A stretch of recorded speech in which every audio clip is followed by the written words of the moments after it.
2026ರ ಹೊಸ ವರ್ಷದ ಆರಂಭದಲ್ಲಿ ಇರಾನ್ನಲ್ಲಿ ಪ್ರಾರಂಭವಾದ ಹಣದುಬ್ಬರ ಮತ್ತು ಬೆಲೆ ಏರಿಕೆ ವಿರುದ್ಧದ ಪ್ರತಿಭಟನೆಗಳು ಹಿಂಸಾಚಾರಕ್ಕೆ ತಿರುಗಿವೆ. ಸುಪ್ರೀಂ ನಾಯಕ ಅಯತುಲ್ಲಾ ಅಲಿ ಖಮೇನಿ ವಿರುದ್ಧ ಒಂದು ವಾರದಿಂದಲೂ ನಡೆಯುತ್ತಿರುವ ಪ್ರತಿಭಟನೆಯಲ್ಲಿ ಅನೇಕ ಪ್ರತಿಭಟನಾಕಾರರು ಮತ್ತು ಭದ್ರತಾ ಸಿಬ್ಬಂದಿ ಸಾವನ್ನಪ್ಪಿದ್ದಾರೆ. ಇರಾನ್ನಾದ್ಯಂತ ಭದ್ರತಾ ಪಡೆಗಳು ಮತ್ತು ಪ್ರತಿಭಟನಾಕಾರರ ನಡುವಿನ ಘರ್ಷಣೆಗಳು ನಡೆಯುತ್ತಿವೆ. ಟೆಹರಾನ್ನ ಬೀದಿಗಿಳಿದ ವಿಶ್ವವಿದ್ಯಾನಿಲಯದ ವಿದ್ಯಾರ್ಥಿಗಳು ಸರ್ವಾಧಿಕಾರಿಗೆ ಕಿಕ್ ಔಟ್ ಹಾಗೂ ಮುಲ್ಲಾಗಳು ತೊಲಗಲಿ ಎಂದು ಘೋಷಣೆ ಕೂಗಿ ಆಕ್ರೋಶ ವ್ಯಕ್ತಪಡಿಸಿದರು.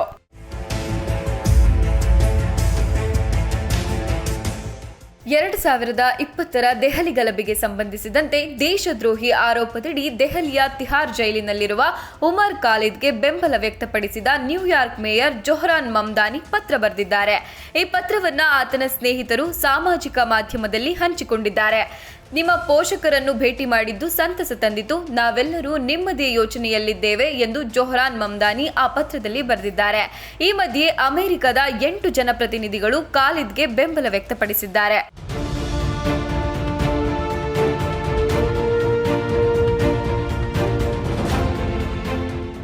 ಬಳ್ಳಾರಿಯಲ್ಲಿ ಶಾಸಕ ಜನಾರ್ದನ್ ರೆಡ್ಡಿ ನಿವಾಸದ ಬಳಿ ನಡೆದ ಬ್ಯಾನರ್ ಗಲಾಟೆ ವೇಳೆ ಕಾಂಗ್ರೆಸ್ ಪತ್ರಕರ್ತ ರಾಜಶೇಖರ್ ರೆಡ್ಡಿ ಎಂಬುವವರು ಗುಂಡೇಟಿಗೆ ಬಲಿಯಾಗಿದ್ದಾರೆ.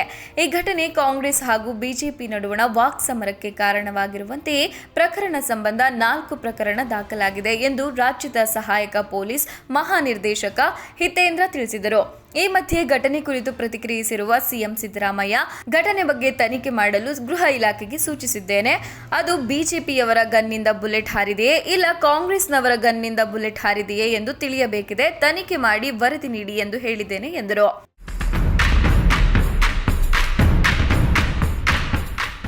ಕರ್ನಾಟಕದಲ್ಲಿ ಚುನಾವಣಾ ಆಯೋಗ ನಡೆಸಿದ ಸಮೀಕ್ಷೆಯಲ್ಲಿ ಜನರು ಇವಿಎಂ ಮತ್ತು ವಿದ್ಯುನ್ಮಾನ ಯಂತ್ರಗಳ ಬಗ್ಗೆ ವಿಶ್ವಾಸ ವ್ಯಕ್ತಪಡಿಸಿದ್ದಾರೆ. ಇದು ಕಾಂಗ್ರೆಸ್ ಹಾಗೂ ಬಿಜೆಪಿ ನಡುವಣ ಹೊಸ ವಾಕ್ಸಮರಕ್ಕೆ ಕಾರಣವಾಗಿದೆ. ಸಮೀಕ್ಷೆಯಲ್ಲಿ 5100 ಮತದಾರರು ಪಾಲ್ಗೊಂಡಿದ್ದಾರೆ. ಇವರಲ್ಲಿ 83% ಮಂದಿ ವಿದ್ಯುನ್ಮಾನ ಮತಯಂತ್ರಗಳ ಬಗ್ಗೆ ವಿಶ್ವಾಸ ವ್ಯಕ್ತಪಡಿಸಿದ್ದು, 2024ರ ಲೋಕಸಭಾ ಚುನಾವಣೆಯು ಮುಕ್ತ ಮತ್ತು ನ್ಯಾಯಯುತವಾಗಿ ನಡೆದಿದೆ ಎಂದು ಹೇಳಿದ್ದಾರೆ. ಈ ಮೂಲಕ ರಾಹುಲ್ ಗಾಂಧಿ ಅವರ ಮತ ಚೋರಿ ಆರೋಪ ಸುಳ್ಳು ಎಂದಿದ್ದಾರೆ.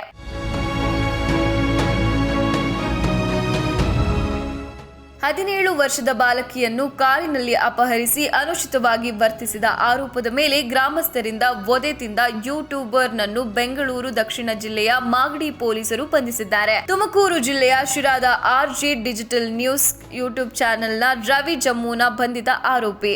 ಡಿಸೆಂಬರ್ 31ರಂದು ಮುಂಜಾನೆ ಈ ಘಟನೆ ನಡೆದಿದ್ದು, ಗ್ರಾಮಸ್ಥರು ಆರೋಪಿ ರವಿಯನ್ನು ಹಿಡಿದು ವಧೆ ನೀಡಿದ್ದಾರೆ. ರವಿ ಜೊತೆಯಲ್ಲಿದ್ದ ಸಕ್ಕರೆ ನಾಡು ಕೆಂಪನಿಗೂ ವಧೆ ನೀಡಿದ್ದಾರೆ.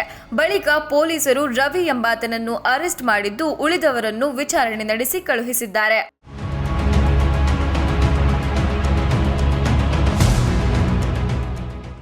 IPL 2026ಕ್ಕಾಗಿ ಬಾಂಗ್ಲಾದೇಶದ ವೇಗಿ ಮುಸ್ತಾಫಿಜುರ್ ರೆಹಮಾನ್ಗೆ 9.20 ಕೋಟಿ ರುಗೆ ಖರೀದಿಸಿರುವ KKR ಮಾಲೀಕ ಶಾರುಖ್ ಖಾನ್ ಅವರ ನಿರ್ಧಾರ ಎಲ್ಲೆಡೆ ವ್ಯಾಪಕ ಆಕ್ರೋಶಕ್ಕೆ ಗುರಿಯಾಗಿದೆ. ಶಾರುಖ್ ಖಾನ್ ಅವರ ದೃಷ್ಟಿಕೋನವು ಯಾವಾಗಲೂ ದೇಶದ್ರೋಹಿಯಂತೆ ಇದೆ ಎಂದು ಹಿಂದೂ ಧರ್ಮಗುರು ಜಗದ್ಗುರು ರಾಮಭದ್ರಾಚಾರ್ಯ ಕಿಡಿಕಾರಿದ್ದಾರೆ. ಅವರನ್ನು ಬೆಂಬಲಿಸಿರುವ ಬಿಜೆಪಿ ನಾಯಕ ಸಂಗೀತ್ ಸಿಂಗ್, ಶಾರುಖ್ ಖಾನ್ ಅಂತಹವರು ದೇಶದ್ರೋಹಿಗಳು, ಭಾರತದಲ್ಲಿ ತಿನ್ನುತ್ತಾರೆ, ಪಾಕಿಸ್ತಾನ ಮತ್ತು ಬಾಂಗ್ಲಾದೇಶವನ್ನು ಹಾಡಿ ಹೊಗಳುತ್ತಾರೆ ಎಂದು ಕಿಡಿಕಾರಿದರು.